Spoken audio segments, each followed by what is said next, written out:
With YouTube attacking alternative media, please consider supporting the channel via Patreon for just $1 per month. Link below.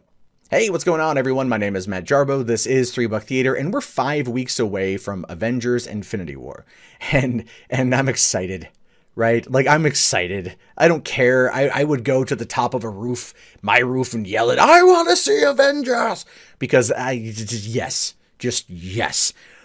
But I have had concerns with the breakdown of Avengers 3 and Avengers 4, because it's, we thought Avengers 3 and 4 when they first announced it in, I believe, 2014 at the El Capitan Theater, when they kind of plotted out Phase 3, they had, at the time, were like Avengers 3 and 4 were kind of Avengers Infinity War, Part 1 and Part 2. And then we were hearing, no, that's not the case. They've decided to treat it as one movie, then another movie. And then it got me thinking, well, wait, if Thanos is the big bad, if Thanos is meant to be the kind of bookend of the first 10 years, they have handled this extremely poorly. And let's be realistic here. They have. It's been nearly 6 years since we just got a silhouette and a grin of Thanos at the end of Avengers Infinity War, then nothing about Thanos again for 2 years until Guardians of the Galaxy, where we got full-on Thanos. And then it was a little bit here, a little bit there. There was that one post-credit scene where he grabbed the Infinity Gauntlet, and then, of course, they tied that into Thor Ragnarok when Hela's like, oh yeah, and this whole thing is totally fake, you guys. Right? It's like half the stuff down here is fake. Never mind that the 3 items that they showed, the Infinity Gauntlet, the Tesseract, and the Fire Pit, 1 out of the 3 were fake. 2 out of the 3 were legitimately real. So I think that was a bit of a screw up on Marvel's part.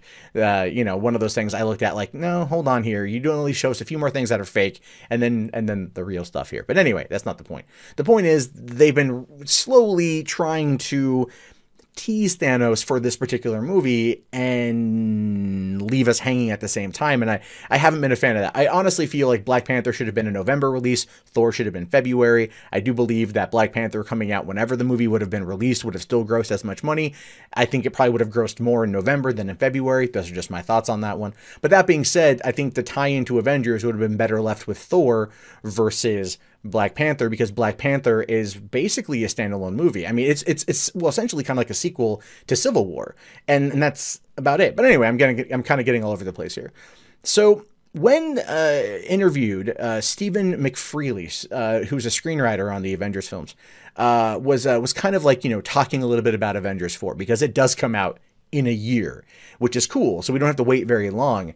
And he's going off there saying he's excited that nobody knows what it's about. Like, no one has any idea what it's about, and that the internet is pretty much entirely wrong with what it's about. In fact, this is what he said in an interview. We know pretty much what's going on in Avengers 3. You've been told who's the bad guy and what he wants for several movies, and it's not going to change. That's what's going to happen. You run it in the best way possible, with twists along the way, but you have no idea what Avengers 4 is. Nobody knows. And that's what makes me particularly excited. I look at all the time on the internet. People have no idea. 4 resolves the intrigue of Infinity War. The movies are clearly linked, but they almost seem to belong to 2 different genres. We did not want to cut the film in half and say, pay now and come back in a year for the rest. These are 2 very different stories on a tonal and structural level. So these are 2 very different stories on a tonal and structural level. That is both cool, in my opinion, and also a little bit, in my opinion. And the reason why is because there's nothing wrong with taking a large film and cutting it in half. We've seen this with young adult movies, Twilight, Hunger Games, the Divergent series. Actually, it's entirely possible that because of how those movies played out, and even, let's say, the Hobbit trilogy, how that whole thing played out with audiences by the end, they were kind of burned out of that cliffhanger. That might have actually been what prompted this change. If I had to go and guess, this is speculative guess, I would say that's probably a key reason. I mean, it was so bad by the end that Lionsgate straight up canceled the last Divergent movie, and they're going to turn it into a TV movie or a TV series or something. Like, that's how bad it got. Like, Hunger Games, Mockingjay did not need a part 2. Part 1 was garbage. Part 2 was slightly better, but combined they would have been a better movie. So Hollywood's kind of learned its lesson, and Marvel's never really kind of been a cliffhanger franchise. The cinematic universe has always kind of had very bookended stories. The only cliffhanger really, I mean, truly, was the Nick Nick Fury one at the end of Iron Man. That's really about it. That's the only real time that you've ever looked at that and been like, oh, what's going to happen next? You know, I mean, even with the Hulk a month later, it was like, we're putting together a team. It wasn't as iconic. It wasn't as much of a huge moment of like, yes, it was like okay, they're clearly going down this path. It was just a tease, but nowhere near as awesome as the last one. So I'm thinking that's probably what's going on here. They're like, look, we have Thanos. We've been teasing Thanos for 6 years. We've given us this bad guy. We want to bring everyone together. Contracts are running out. We want to make sure that everything is done and everything else. Now, we don't know what's going on, and there's been a lot of theories, a lot of rumors. I read a lot of Reddit. But there was one article that I saw the other day that talked about how characters that don't get a lot of love in Avengers Infinity War are going to be heavily featured in the fourth one. And that could be an idea. Now, we've also heard that Hawkeye is on his own mission, right? And he could be, at this point, no longer Hawkeye, but Ronin. That's been kind of teased at a little bit here and there by people.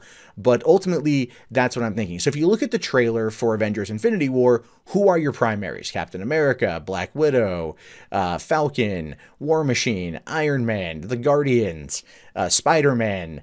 Holy crap, there's a lot of people in there. Doctor Strange. There are a lot. And that could be the cast of the first movie, right? That could be the cast of the first movie. And then going into the second one. Who would be there for the second one? Well, we know that Ant-Man and the Wasp comes out in July. So that could easily be, you know, more Scott Lang and Hope Van Dyne. And, you know, you've got them. And then you've got, you know, Hawkeye. Maybe Nick Fury, because of course Samuel Jackson have to come back at some point. Maybe Agents of S.H.I.E.L.D. will finally get brought back in to the MCU, and a lot of other characters. There's a lot of other characters, and I'm pretty sure a lot of them are going to show up. By then, we'll probably get a better idea at the end of Avengers Infinity War about what exactly is going to be going on. And I don't want to forget Bucky Barnes either.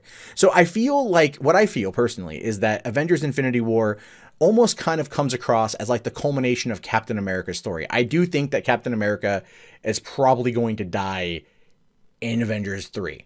We don't know about 4, but again, no one knows anything about 4. It's been tight-lipped. We don't know anything about it. It's not even. I'm sure Thanos is still going to be the bad guy. I'm sure he's going to be the bad guy. But maybe not. Who knows? Maybe they're going to like bring out Dormammu again or something. I got no idea. But it's cool that there's a lot of intrigue surrounding it. It is.